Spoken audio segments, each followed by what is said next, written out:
j'espère que vous allez bien, j'espère que vous êtes en train de passer une très bonne semaine et que bien évidemment vous faites de très bonnes lectures. Alors avant de débuter cette vidéo, je tiens à m'excuser pour la luminosité. Le temps en ce moment n'est clairement pas clément et j'ai dû allumer un petit peu toutes les lumières qui m'entourent. Et puis je me suis bloqué le cou et également le sommet du dos. Alors je suis désolée si j'ai l'air d'être un petit robot, mais malgré tout, et malgré la douleur que cela occasionne, eh bien, je peux quand même avancer dans chacune de mes lectures. Alors, cette semaine, je n'ai pas pu vous filmer les différents rushs et mes avis lecture. Néanmoins, vous pouvez retrouver chacune des chroniques sur ma page Instagram. Néanmoins, j'avais très envie de venir vous retrouver. C'est alors que j'ai eu l'idée de vous proposer une plongée immersive dans ma pile à lire en vous présentant certains romans qui la composent, des genres littéraires différents, mais tous ont un point commun, celui de me faire sortir de ma zone de confort. Alors installez-vous, parce que la liste risque d'être longue. Je suis une lectrice éclectique, donc je lis vraiment de tous les genres littéraires. Vous le savez, ma zone de confort, mon genre littéraire de prédilection concerne les thrillers, et ça, eh bien cela ne changera pas. Néanmoins, j'aspire à 2026 en lire un petit peu plus de romans concernant d'autres genres littéraires, ce que vous allez constater dans les romans que je vais vous présenter, qui se trouvent juste ici à ma droite. Alors je vais vous les montrer non pas dans un ordre de préférence, mais tout simplement dans l'ordre dans lequel je pourrais tout simplement les attraper. Le premier d'entre eux est un objet livre, il n'y a pas d'autre mot, et s'intitule Six couronnes écarlates, écrit par Elisabeth Lim, publié aux éditions Rajo, un roman de 557 pages qui est juste magnifique, avec un jaspage. Alors malheureusement, la luminosité ne lui fait pas honneur, mais le jaspage est d'une couleur pastel incroyable. Donc, je vous partage sa quatrième de couverture. Une princesse en exil, un sort à briser, un empire à sauver. 3 phrases très courtes. Il n'en fallait pas plus pour me convaincre. Je n'ai vu sur ce premier tome de cette duologie que des avis positifs. Et en tout cas, il me tentait vraiment beaucoup. C'est un roman que j'ai pu acquérir via Vinted dans un lot que j'avais composé et qui était heureusement à petit prix. Une magie ancestrale et interdite coule dans les veines de Shiori, la plus jeune des 7 enfants de l'empereur de Kiata. Elle découvre que sa belle-mère en est dotée elle aussi. Pour l'empêcher de dévoiler son secret, la reine sans nom lui lance un sortilège. Elle transforme ses 6 frères en grues et l'avertit que chaque mot qu'elle prononcera, l'un d'eux mourra. Exilée sans voix, Shiori va devoir se battre pour briser le sort et sauver Kiata d'une terrible conspiration. Pour cela, elle pourra compter sur son mystérieux fiancé qu'elle avait rejeté sans même le rencontrer. Voilà, une quatrième de couverture. Tout est dit. Je suis très intriguée de me plonger dans cet univers. J'ai hâte de le découvrir. Et puis, vous le savez, j'aime quand cela débute par une carte et il y a petits détails de présentation qui des fois font toute la différence et en tout cas qui permettent une plongée un peu plus immersive dans le roman. Et regardez la beauté lorsque j'enlève la jaquette. Regardez cette beauté. Il est juste incroyable. Voilà le premier que je vous présente. Les prochains romans que je vais vous présenter sont au nombre de 5. Je les ai trouvés en boîte à dons et ils sont jaunis. Ce sont des romans anciens et ils sont même cornés, ce que moi je ne fais jamais dans un de mes romans. Néanmoins, je trouve cela très intéressant parce que il y a 2 possibilités. Soit il s'agit de la page à laquelle s'est arrêté le précédent lecteur, soit cela fait partie d'une de ses nouvelles préférées, parce que là, nous avons 5 recueils de nouvelles présentés par Monsieur Alfred Hitchcock. Nous avons ici Hitchcock présente Histoire à lire et à pas lire. Nous avons ensuite Histoire à frémir debout, Histoire à lire avec précaution, Histoire à vous couper le souffle Et puis, histoire à vous glacer le sang. Je n'ai pas l'habitude de lire des recueils de nouvelles, mais là, j'avoue qu'avec les titres de présentation de chacun de ces récits, cela me donne très envie de m'y plonger. En tout cas, chaque titre a attisé ma curiosité. Il y a donc dans chacun d'entre eux plusieurs nouvelles écrites par différents auteurs. Ils font environ entre 250 et 320 pages chacun. J'ai hâte de m'y plonger et bien évidemment de vous le partager parce que cela m'intrigue énormément. Est-ce que cela va permettre de renverser et de me donner très envie de lire d'autres nouvelles? En tout cas, je vous présente la longue liste de recueils d'Alfred Hitchcock, une liste extrêmement longue et extrêmement intéressante. Alors, à ma lecture, je vous en dirai un petit peu plus lorsque je les aurai découverts. Les suivants ont atterri dans ma pile tout simplement parce que c'est un auteur que j'avais très envie de découvrir avec ces 2 premiers tomes de sa saga et puis des couvertures que je trouvais absolument fantastiques. Il s'agit de Victor Dixon avec sa saga Vampiria, avec le premier tome, je crois que c'est celui-ci, qui s'intitule La Cour des Ténèbres. Moi, je suis fasciné par cette couverture. Et puis, j'ai ici le second tome, La Cour des Miracles. Alors, je vous partage la 4e de couverture qui est extrêmement courte et qui me suffit pour me donner envie de m'y plonger et en tout cas, encore une fois, attiser ma curiosité. À la Cour des Ténèbres, le moindre faux pas se paye au prix du sang. Donc là, nous sommes sur 2 formats brochés, faisant l'un 490 pages, tandis que le tome 2 doit faire approximativement le même nombre de pages. Ah non, un petit peu plus, 510 pages pour le tome 2. Voici les 2 premiers tomes de la saga qui, pareil, me donnent très envie, en sachant que la 4e de couverture du tome 2, qui je pense ne spoil pas, mais je vais vous la partager, elle fait 2 lignes également. À la Cour des Miracles, les rêves les plus merveilleux prennent vie, les cauchemars les plus effroyables aussi.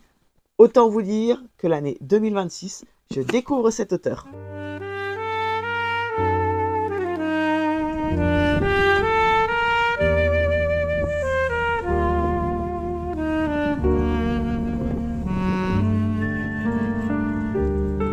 Dans la mer bleu profonde où les vagues se meuvent doucement, je suis un rêveur solitaire cherchant un peu de paix. Le ciel est bleu, l'air est frais. Le livre suivant, qui est dans ma pile à lire, eh bien m'a attiré l'œil à cause de sa couverture. Une couverture toute simple, mais qui représente les éléments. Et j'aime beaucoup lorsque la nature est mise à l'honneur à travers une couverture. Il s'agit du roman de Michel Hérubel, Le démon des brumes. Alors, j'ai été fasciné par ces éléments qui se déchaînent, mais je vais vous partager la 4e de couverture qui là a terminé de me convaincre afin qu'il reparte avec moi. Sabine est arrivée trop tard. Quel secret le docteur Renan, son père, voulait-il lui confier avant de mourir? Pour l'heure, Sabine ne reconnaît plus Saint-Guildec, son village natal, un petit port endormi depuis des siècles, où les tragédies se succèdent à présent. Qui a tué Edmond Postel, le vieux journaliste local, ami de toujours? Et pourquoi ce pauvre diable d'Antoine, un handicapé de l'asile, se serait-il pendu? Seule la vérité pourrait aider la jeune femme à surmonter ses jours de deuil. Elle décide alors de mener ses propres recherches. Peu à peu, une vérité ancienne et terrible se dévoile.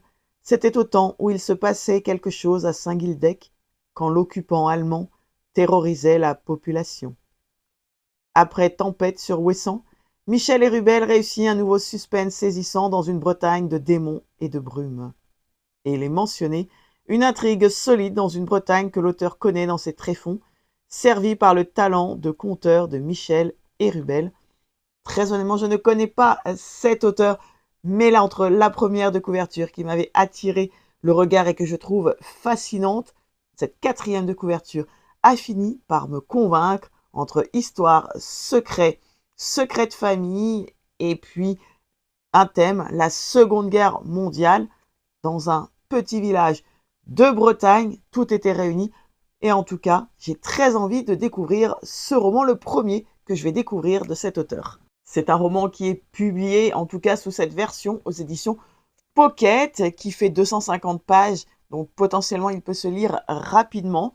Et puis je vois que le dépôt légal est de juin 2004. Peut-être qu'il y a eu entre-temps d'autres rééditions. En tout cas, je vais découvrir à la fois cet auteur, je vais découvrir sa plume, je vais faire cette plongée immersive dans ce petit village de Bretagne de Saint-Guildec.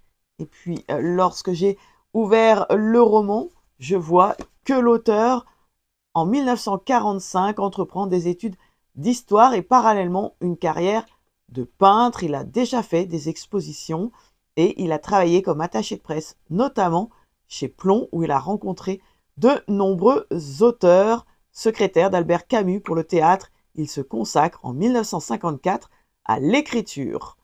J'ai vraiment hâte de découvrir sa plume, et si c'est un passionné d'histoire, il se peut que ce soit un récit vraiment très immersif. Le prochain roman que je vais vous présenter, je l'ai trouvé en recyclerie, et il touche à un genre littéraire que je ne lis quasiment jamais, celui des documentaires, et pourtant, ce livre documentaire m'a donné très envie de le découvrir. Il s'agit du roman de Pascal Hugues qui s'intitule Marthe et Marie, et pour lequel je vais vous partager justement la quatrième de couverture. L'une est française et l'autre allemande. Deux guerres ont tenté de les diviser, mais leur amitié a survécu à tout. Tantôt vainqueurs, tantôt vaincus, elles ont montré à tous, par leur attachement indéfectible, qu'une paix franco-allemande était possible. Devenues journalistes, leur petite fille raconte le récit exceptionnel d'une amitié au long cours qui nous plonge dans l'histoire de l'Alsace et des grandes déchirures du XXe siècle.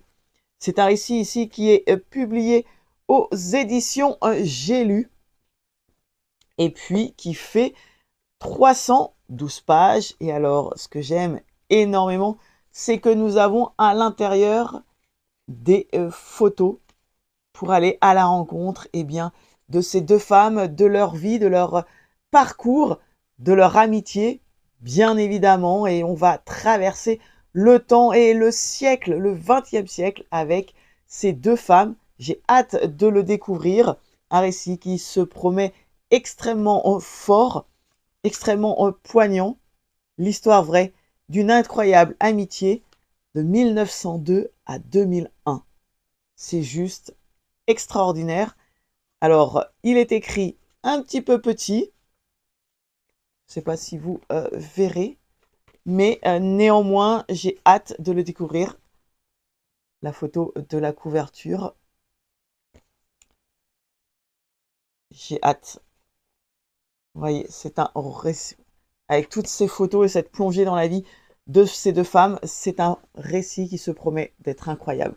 Les deux livres suivants que j'avais envie de découvrir au cours de cette année 2026, parce que je n'ai jamais lu cet auteur. Certains de ses romans ont été érigés en classiques de la littérature. Il s'agit d'Ernest Hemingway, avec ici La capitale du monde. Alors c'est un très court livre publié aux éditions Folio, avec suivi d'un autre récit qui s'intitule L'heure triomphale de Francis Macomber. Et nous avons ensuite ici un roman qui est un petit pavé, qui s'intitule Pour qui sonne le glas. Pareil, je n'ai pas lu la quatrième de couverture. J'ai très envie de me laisser porter par cet auteur sur ce roman-ci. Eh bien, nous avons 498 pages d'un récit écrit. Je crois qu'on ne peut pas faire plus petit. Alors, ça ne ressortira peut-être pas en vidéo, mais très honnêtement, je pense que plus petit, il faut une loupe. C'est extrêmement concentré dans la présentation. Il y a très peu d'espace. Mais tout simplement, ils ont atterri dans ma palle parce que je les ai trouvés en boîte à dons et que c'est un auteur que j'ai envie de découvrir. Et avant de vous présenter des romans plus récents qui ont intégré ma pile à lire, soit qui m'ont été offerts, soit que j'ai acheté, j'ai un dernier roman que je voudrais vous présenter, que j'ai trouvé en boîte à dons et qui va être la passerelle parfaite entre romans anciens et autres genres littéraires et les romans que je vais vous présenter ensuite. Il s'agit d'une romance avec ce premier tome de cette saga qui s'intitule Cooper Training. Le premier tome s'intitule Julian, publié chez Hugo Poche. Je vous partage sa 4e de couverture. Amy est une forte tête qui refuse de se laisser marcher sur les pieds. Face au comportement plus que douteux de l'un de ses collègues, ses convictions lui ont valu de perdre son dernier travail. Mais après des mois de chômage, Amy a besoin d'un job à tout prix. Lorsqu'elle entend parler d'un poste de secrétaire dans une salle de sport, elle saute sur l'occasion. Julian, le propriétaire aussi sexy qu'exécrable, refuse de l'embaucher car elle ne correspond pas au profil. C'est mal connaître Amy. Elle ne lui laissera pas d'autre choix que de l'embaucher. Il lui fera vivre un enfer pour qu'elle démissionne. Dans une ambiance électrique, Amy et Julian commencent à se lancer des défis, mais ils pourraient vite se retrouver pris à leur propre jeu. L'un et l'autre parviendront-ils à mettre leur fierté de côté et à écouter ce que leur cœur murmure? Donc, nous sommes sur un premier tome qui fait 410 pages. L'occasion de découvrir ce premier tome de saga et d'en découvrir un petit peu plus sur ce genre littéraire que je ne lis que depuis très peu. Alors de cette romance, j'en attends bien évidemment beaucoup. Il est mentionné en 4e de couverture qu'elle ne correspond pas au profil. Alors j'en attends une romance crédible, j'en attends des personnages construits de manière totalement crédible. Ils ont l'air d'être très opposés l'un et l'autre, donc j'en attends également beaucoup de punchlines et j'espère passer avec cette romance que je vais découvrir un bon moment de lecture.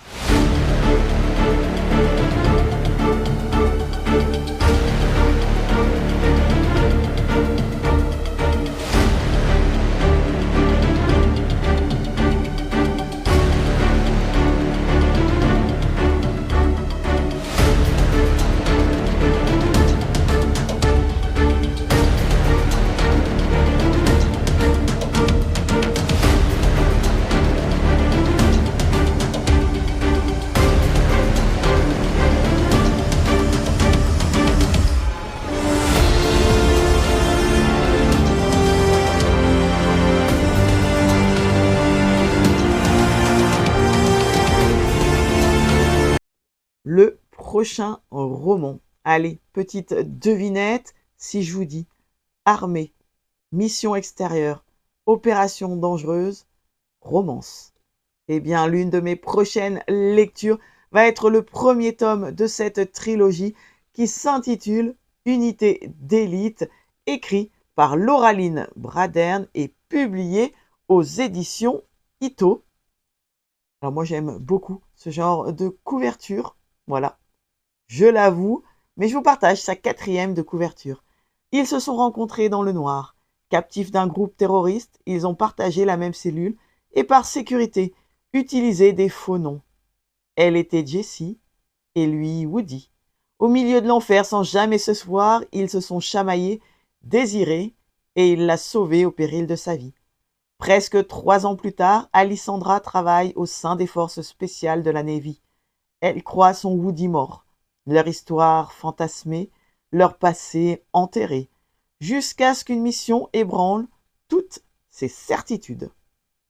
Là, j'en attends vraiment énormément.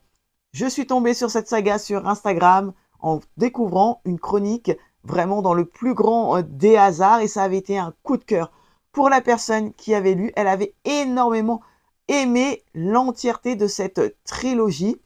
J'en attends beaucoup. Au-delà de la romance, j'espère un parfait équilibre entre la mission à laquelle ils sont conviés, ce qu'ils vont traverser, cette histoire lorsqu'ils sont captifs d'un groupe terroriste, ce qu'ils vont vivre. J'ai envie de connaître l'angoisse, la peur dans ce récit et bien évidemment de découvrir ces personnages et leurs romances, voir comment au milieu de l'adversité, eh bien, ils vont faire peu à peu naître leurs émotions, leurs sentiments, comment ils vont se retrouver.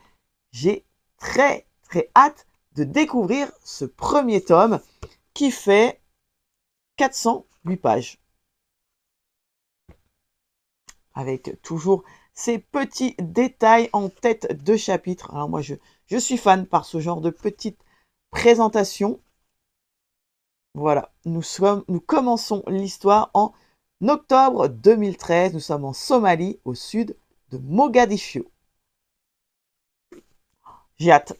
Vraiment, j'en attends beaucoup parce que j'espère qu'il y a vraiment cet équilibre entre leur mission, leur travail, leur quotidien, puisque je le rappelle, elle fait partie des forces spéciales de la Navy et puis cette romance. Donc j'espère vraiment que l'un ne prend pas le pas sur l'autre. Donc affaire à suivre.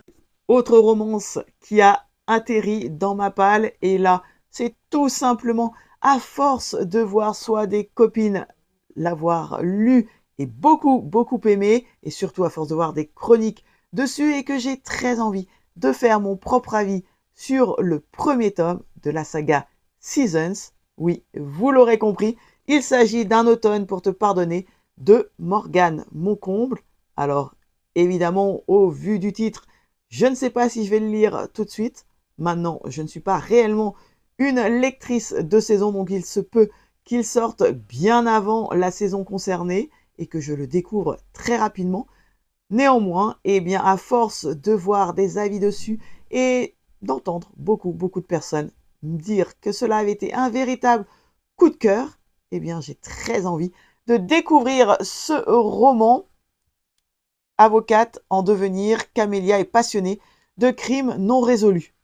On va pas se mentir, déjà avec cette première phrase en 4e de couverture, je me dis que une romance qui va allier un petit peu mon genre littéraire de prédilection qu'est le thriller, il se peut qu'effectivement je sois happée par cette histoire et qu'en réalité elle me plaise beaucoup, à moi aussi. Ça tombe bien, Rory Cavendish, son ancien bourreau, vient de mourir mystérieusement. Le présumé coupable du meurtre, c'est lui, Lou McAllister, le meilleur ami de Rory, le garçon qui l'a humilié il y a 10 ans et qu'elle n'a jamais oublié depuis. Camélia saisit cette chance pour résoudre sa première enquête et satisfaire sa soif de vengeance. Je n'en lirai pas plus sur cette 4e de couverture, mais alors, il se peut qu'effectivement, ce premier tome soit également fait pour moi. En tout cas, j'ai hâte de m'y plonger et un petit peu comme la romance Unité d'élite, j'espère qu'il y a un savant équilibre entre la romance et puis cette enquête qui nous est énoncée dans cette 4e de couverture. J'ai hâte de le découvrir. Publié également chez Hugo Poche, ce premier tome fait 535 pages, donc affaire à suivre. Et puisque l'on est dans la période des thrillers romantiques, en tout cas, il semblerait qu'au vu de ma pile à lire, cela m'attire vraiment beaucoup. Une de mes prochaines lectures sera le dernier roman Emma Green qui s'intitule « Si les étoiles se taisent ». Et là, nous sommes dans un thriller romantique. Je vous partage sa 4e de couverture. Sur l'île de Skye, le danger rôde. Parfois, il dort même dans la maison d'à côté. À tout juste 24 ans, Astrée débarque de Paris pour disperser les cendres de son mari sur sa terre natale, la mystérieuse île de Skye. En exaucant la dernière volonté de James, la Française va découvrir un monde qu'elle ne soupçonnait pas. Un petit village écossais battu par les vents où tout le monde se connaît, s'épie et s'accuse. Des disparitions qui inquiètent, des silences qui durent, des rumeurs qui grondent, et cet homme taciturne qu'elle a désormais pour voisin. On dit qu'Otis McKay a tué sa femme, on dit qu'il n'a plus un seul ami, on dit qu'il faut l'éviter. Mais Astrée a-t-elle déjà écouté ce qu'on lui disait? Pour mener son enquête, elle va se rapprocher de celui qu'elle croit capable du pire, aussi sombre et insaisissable que le papillon noir qu'il s'est tatoué sur le cœur. Au milieu des falaises perchées dans la brume, elle va devoir déterrer des vérités qui font mal et regarder toutes ses certitudes s'envoler. Et si c'était elle, le papillon de nuit destiné à mourir avant le petit matin. Mais alors, cette dernière phrase de la 4e de couverture me donne envie presque dans la minute de me plonger dans ce récit. Et si c'était elle, le papillon de nuit destiné à mourir avant le petit matin. Est-ce une phrase à double sens? Qu'en est-il? Nous sommes dans un thriller romantique à la croisée des genres et des émotions, impossible à lâcher. Le duo revient avec ce livre. Alors j'ai hâte, publié aux éditions Addictive. C'est un récit qui fait 425 pages. Alors je ne vais pas trop l'ouvrir pour évidemment ne pas me spoiler, mais j'ai hâte de découvrir ce genre littéraire et de me plonger pour découvrir ce que cache cette mystérieuse île de Skye. Le roman suivant qui a atterri dans ma palle et que je vais vous montrer, eh bien, je ne m'attendais pas à avoir envie de découvrir cette autrice, une autrice pour laquelle j'avais beaucoup de préjugés et qui, pour moi, sa littérature ne concernait ou ne pouvait intéresser que les personnes d'un âge avancé. En tout cas, c'est l'autrice préférée, très certainement, de nos grands-parents. Et pourtant, la première de couverture, son élégance incroyable, tout ce qu'elle dégage, cette aura et le charisme du personnage qui se trouve dessus, a clairement attiré mon œil. Et alors, lorsque j'ai découvert sa 4e de couverture, j'ai eu très envie de découvrir un des romans de Danielle Steel qui s'intitule Bal à Versailles.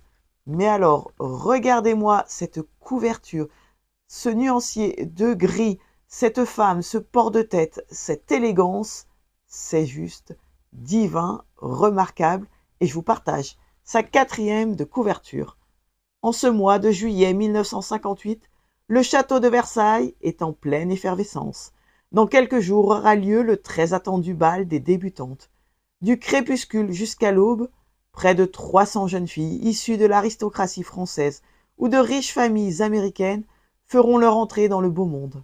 Parmi elles, la jolie Amelia, la brillante Felicity, la courageuse Samantha et la délicate Caroline. Loin d'accepter docilement leur sort, les 4 jeunes femmes, bientôt amies, décident de profiter de cette soirée exceptionnelle pour s'émanciper et prendre leur destin en main. 4 femmes incroyables, un destin qui va être renversé. Nous sommes à Versailles, 1958, au bal des débutantes, un des moments de l'élégance de l'aristocratie française. J'ai très hâte de découvrir ce récit, bien évidemment la plume de l'autrice, et de me plonger et de tourner au rythme des valses entêtantes de ce bal. C'est un récit publié aux éditions Pocket qui fait 332 pages et qui, au vu de la présentation, peut également potentiellement se lire très rapidement. Mais moi, je suis fasciné par cette première de couverture, par ce charisme et par toute l'élégance qui s'y dégage. 2 autres romans ont atterri dans ma palle, et alors que je n'ai pas lu son précédent roman, La petite boutique au sortilège, qui était une cosy fantasy, néanmoins, 2 autres romans de l'autrice me donnaient très envie. Il s'agit de Sarah Beth Durst, avec l'un de ses romans qui s'intitule L'île au jardin enchanté, et puis alors l'autre qui s'intitule Les oubliés de Greenborough. Alors, je vous montre ces 2 couvertures qui sont juste incroyables. 2 romans de la même autrice publiés chez 2 maisons d'édition différentes. L'île au jardin enchanté, une cosy fantasy me semble-t-il, est publiée aux éditions Brajlon, tandis que Les oubliés de Greenborough, publié aux éditions Verso. Pour le premier, qui s'intitule donc L'île au jardin enchanté, nous sommes sur une histoire de seconde chance, pleine d'humour et de compassion, sur une île lointaine, regorgeant de fleurs chantantes, de gâteaux au miel et d'amour tendre. Et puis je vous montre le jaspage. C'est un récit qui me fait très envie également, qui est juste très beau de par sa couverture avec, encore une fois, les petites attentions au début de chapitre que j'aime tellement. Et ce récit fait 412 pages. Tandis que l'autre roman, donc, Les Oubliés de Greenborough, là, nous sommes dans le village qui vous garde en cage. Réussirez-vous à briser le sortilège? La nouvelle pépite de Sarah Besders, autrice de la série La petite boutique de sortilèges. Nous sommes ici dans une fantaisie. De toute sa vie, Elisa ne s'est jamais autorisée à passer plus de 10 mois au même endroit, ni à nouer de véritables relations. Et pour cause, une malédiction frappe toutes les femmes de sa famille. Si Elisa a le malheur de s'enraciner quelque part, elle se changera en arbre, jusqu'au jour où elle échoue dans une petite ville du Massachusetts appelée Greenborough. Des forces mystérieuses semblent y être à l'œuvre, empêchant certains habitants de partir. C'est pourtant là qu'elle espère trouver enfin les réponses à ces questions et changer son destin. Pour survivre, Elisa va devoir percer à jour les secrets qui entourent sa famille depuis plusieurs générations.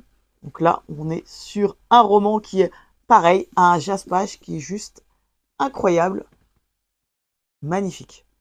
Vraiment, les jaspages de ces deux livres, alors bien évidemment très différents puisqu'ils touchent des thèmes différents, mais ils sont très très beaux. Et dans Les Oubliés de Greenborough, nous sommes sur un récit qui fait 420 pages. Et là, est-ce que nous avons les petits détails en en-tête de chapitre? Eh bien non, nous ne les avons pas. Néanmoins, j'ai l'impression qu'on va être quand même dans une double temporalité parce que le premier mot ici, c'est noté aujourd'hui. Alors peut-être qu'on va être dans cette double temporalité et découvrir ce personnage et faire cette plongée dans cette petite ville de Greenborough. Encore un roman que j'ai très envie de découvrir, vous vous en doutez.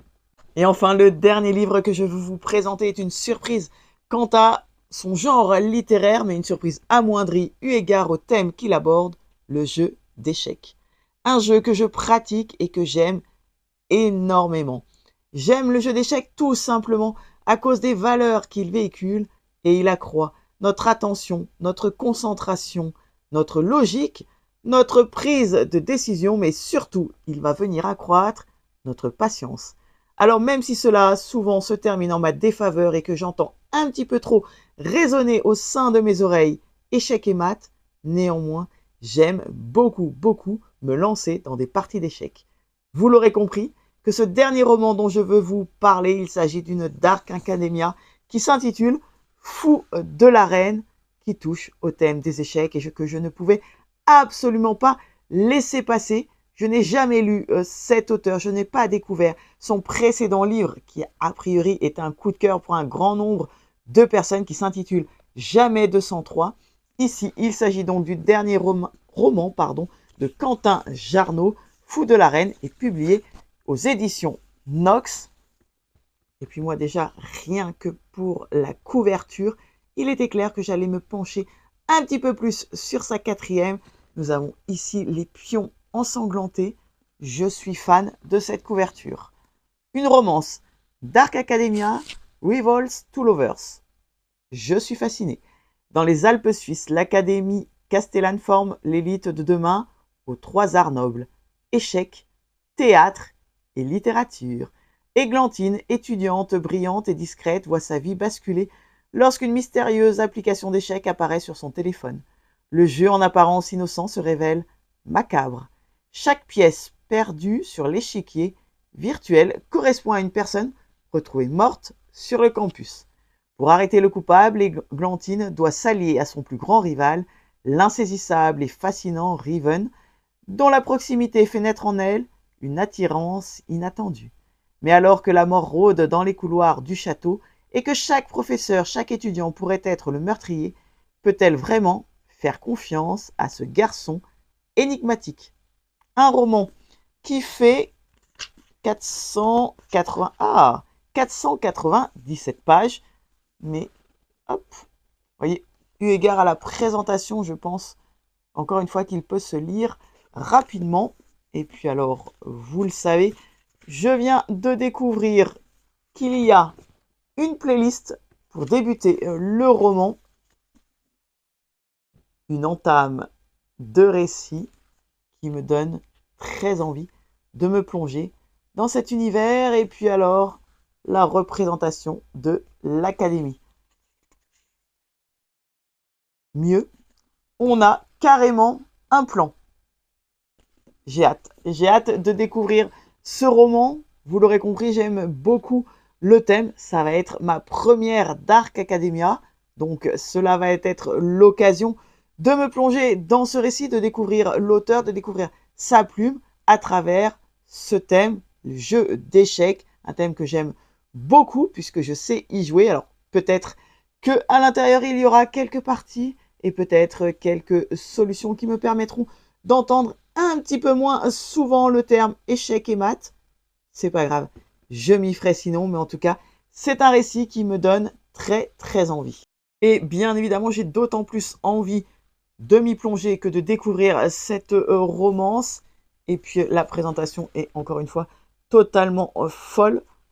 Donc je crois que celui-ci ne va pas attendre très très longtemps dans ma palle. Et alors ce que j'aime également, c'est que en bas de la 4e de couverture, il n'y a que 2 cœurs sur 5. Il se peut donc que ce ne soit pas extrêmement spicy.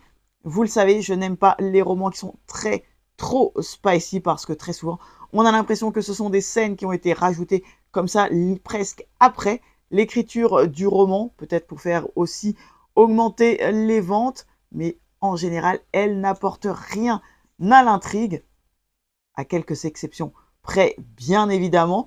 Donc là, avec 2 cœurs sur 5, il se peut que ce ne soit pas si spicy. Un roman qui va sortir de ma palle très prochainement et que pour lequel je viendrai vous partager bien évidemment mon avis. Et voilà, je vous ai présenté quelques romans qui vont me faire sortir de ma zone de confort, soit eu égard à l'auteur, soit eu égard au genre littéraire. Tous, sans exception, me font très envie. Il y a des romans qui sont beaucoup plus anciens, d'autres extrêmement récents. J'ai hâte de m'y plonger, j'ai hâte de rencontrer ces personnages et d'être en totale immersion dans des aventures incroyables. Je ne manquerai pas de venir vous les partager pour chacune d'entre elles. Alors il y a certains de ces récits qui me font encore plus envie que d'autres et qui vont sortir un petit peu plus rapidement de ma palle que d'autres. Néanmoins, sans exception, tous seront lus. Voilà, ceci étant dit, eh bien moi je vais vous laisser ici. Un grand merci d'avoir suivi cette vidéo. Peut-être qu'elle vous donnera des envies de lecture. N'hésitez pas, si vous avez d'ores et déjà découvert certains de ces livres, de venir en commentaire pour que nous puissions échanger à cet effet. Si le cœur vous en dit, je vous invite à liker et à vous abonner. Et puis je vous dis à très vite dans une prochaine vidéo qui sera un vlog lecture. En attendant, je vous souhaite de prendre soin de vous, de faire de belles lectures. Et puis, je vous dis à très vite pour de nouvelles aventures littéraires. Ciao!